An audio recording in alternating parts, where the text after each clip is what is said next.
Okay, good morning. I'm doing this this recording of the video today, and it's quite upsetting to me to have to bring this to you, but it is also very, very important for me to bring this to you.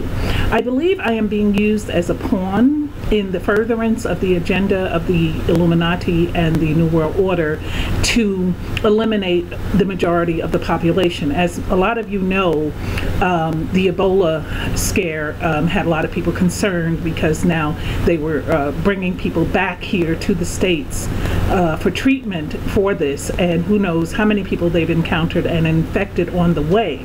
Well, now I am in that number. I am in that number of people who have infectious diseases and are being sent out into the public to contaminate the air and to contaminate people. I'm really concerned about this, not so much for myself, because I can't wait to meet Jesus, so I don't have a problem with myself being sick, but I do have a problem with myself being used to make others sick.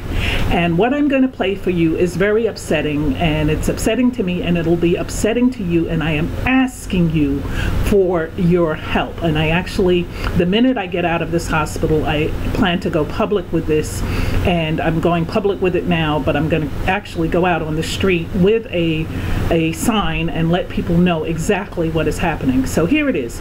I'm being discharged from the hospital today.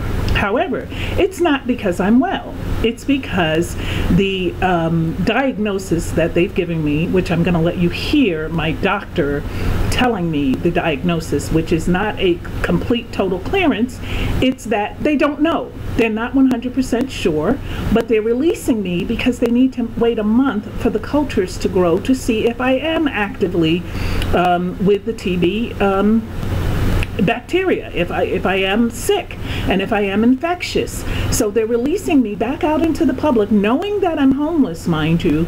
So therefore I'm ineligible for the shelter system because I'm leaving with TB medications and with what they call a latent TB diagnosis. But because they haven't cleared all their tests, and because this government, this current government, has new laws regarding hospital stays, so they can't keep you while they await the results of the test. And this is something my doctor told me the other day. Another doctor, Dr. Sloan, tells me that, you know, you cannot, he's bound, his hands are tied. He can't keep me while they find out if I'm sick.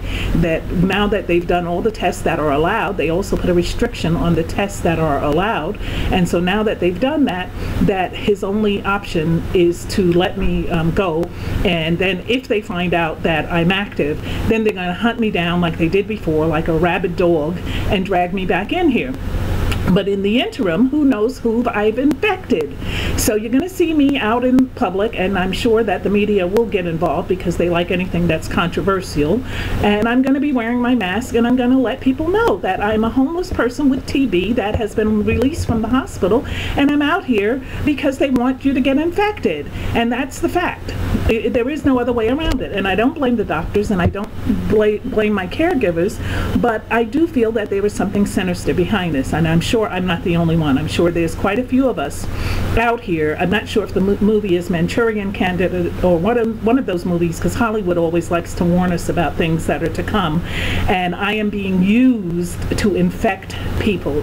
So I'm going to let you hear this doctor's recording, me recording of this doctor's conversation, and I'm going to just get off camera for a minute and play it, and then I'm going to come back and give you my final thoughts. Here it is. Okay. Recording one of Dr. Alice Tang at NYU Langone giving me my final diagnosis regarding the TB. I know you said you don't know 100% that I don't have it. So you're telling me I can still have it. So in order to really diagnose the tuberculosis, we get the samples and we have to let it grow out of the blood culture, like any sort of culture is. This is something growing out. And so we looked at the microscope and looked at the sputum, and we didn't see anything, which is a good sign that shows that probably, even if you have it, you don't have a lot of the particles, so you're not very infectious. Right now, you can cough in my face and I'm not going to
so that pretty much sums up the conversation with the doctor.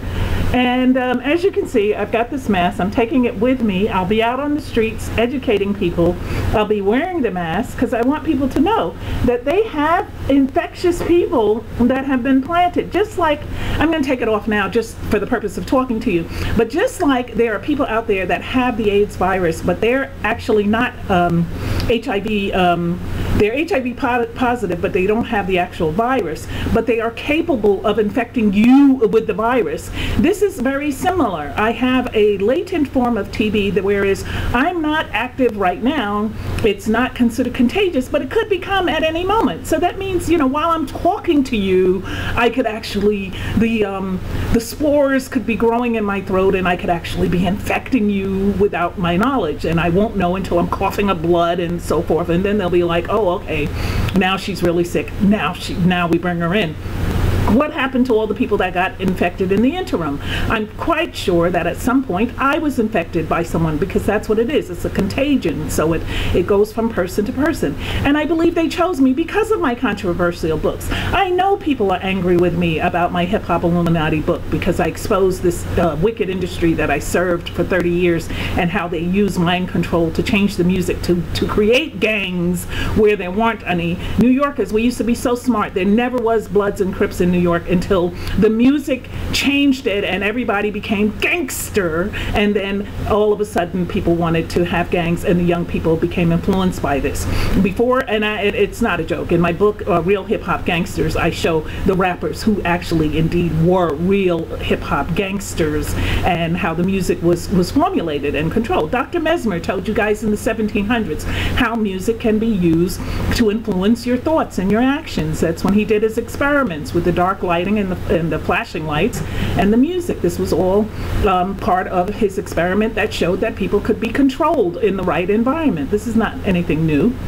So, and in my book, The New World Order, I show you all of these things that were to come. Even the Bible and the Torah and lots of other religious books speak of the coming times where there will be plagues and rumors of wars. We are in these times, people. So I go down like a martyr. Like I said, I can't wait to meet Jesus. So I'm okay with what's happening in my life and my health.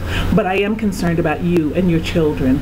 And I can't do my face painting anymore because the thought, it breaks my heart that I could possibly become contagious while I'm painting some little tiny face. So I've thrown all my paints away. They're in the garbage here. I'm not going to walk over and show you. You're going to have to take my word for it. But you will not see me doing any face painting or any tattoos or anything until I know that I am 100% well. And I honestly don't believe that's going to happen. I believe they purposely infected me. I believe they are allowing me to walk out among the people because they want to use these plagues, and I'm not the only one. I'm sure there are others like me who have been infected, who are released onto the streets. They use the homeless population because they think we don't have anyone, but there are 7 million of you who follow me, who love me, who read my books, and who communicate with me. Please spread the word and be careful. Use caution. Your family is in danger. You're in danger. Your neighbors. You're going to have to really take care of yourself, because there are people out here who are breathing, who are not wearing masks, who are infecting others, some with their knowledge and others without their knowledge. There are people out there that are mentally ill and don't know that they have this contagion. So I want to end with a little prayer. I've been studying my Hebrew, so I'm going to play a little prayer. Baruch atah Adonai Eloheinu melech haolam shehecheyanu v'kiyamanu v'higiyanu lezman hazeh. Blessed art thou, God of the universe, shehecheyanu, who kept us alive, v'kiyamanu, brought us to this point, v'higiyanu, which has helped us, lezman hazeh, to this day. Baruch atah Adonai Eloheinu melech haolam shehecheyanu v'kiyamanu v'higiyanu lezman hazeh. And if you know Hebrew well enough, you'll hear shehecheyanu has the same word in it as chayim, life, chai, life. Shehecheyanu v'kiyamanu v'higiyanu lezman hazeh. There you go. Okay, so basically, you get it, and that's that prayer actually is a prayer of life.